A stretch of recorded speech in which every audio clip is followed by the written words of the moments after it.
What's up, everybody? Billy here with Raw Shots Photography. I thought I'd take a minute to do a quick tutorial in Lightroom, cover sharpening. I've seen several questions asked recently online and some different forums about sharpening, and it's really simple. So I thought, well, a quick tutorial might help some folks.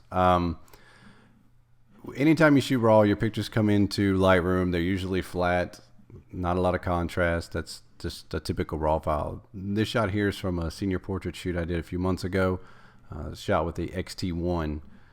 So where I generically start with sharpening is black levels. Because the pictures come in so flat, the first thing to do to affect the overall appearance and sharpness is to add some blacks. And the way that I do it is I go over here to the tonal curve, medium contrast, and that immediately affects the whole picture.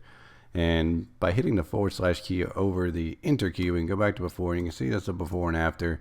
If you're familiar with Lightroom, you know the difference that these black levels make. If you're new, that before and after key over the enter key is pretty handy when you're editing, to make sure you're not getting too carried away sometimes with these sliders.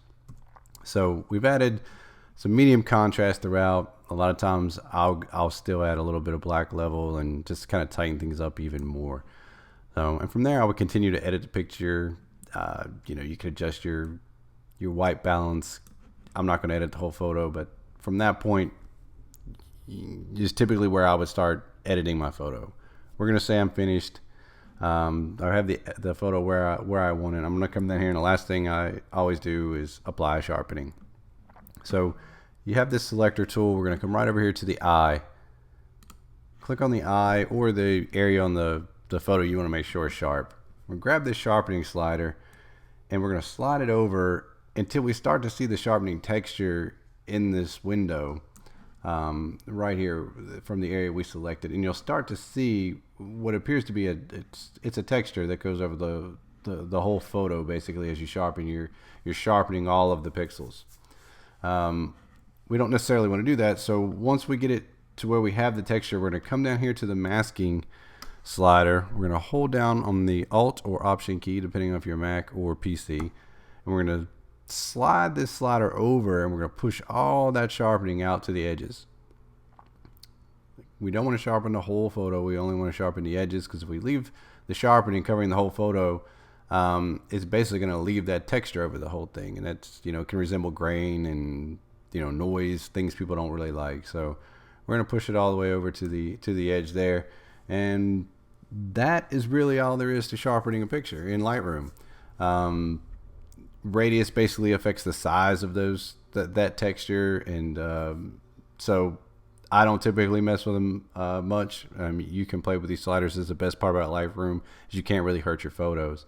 The last recommendation I have before we wrap this video up is, once you get your sharpening set, you're going to start to see that you're pretty much going to use the same amount in masking almost every time. It's going to be really close. So if you go up here to the Develop tab, click New Preset, and you'll see that a lot of stuff shows up checked. We're just going to check none. Click Sharpening, and you can give it a name. I call mine General Preset. You can call yours whatever you want. Or I call mine General Sharpening, sorry. Give it the name, hit Create, and when you do, under your presets, you have a section called User Presets. You'll see your General Sharpening. So once this is here, when you're finished editing your photos, all you have to do to add your sharpening is basically hit your tab.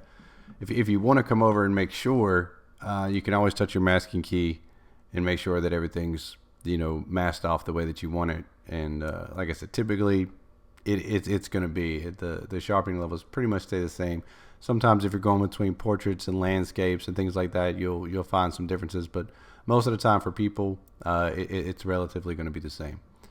So that's it. Like I said, just a quick video covering sharpening and helpful tips in Lightroom. Hopefully that helps someone. Like my channel, subscribe. I got a lot more videos planned here in the future. I'm going to do some gear reviews, and I'm probably going to try to do some more quick tip videos for Lightroom. Thanks again.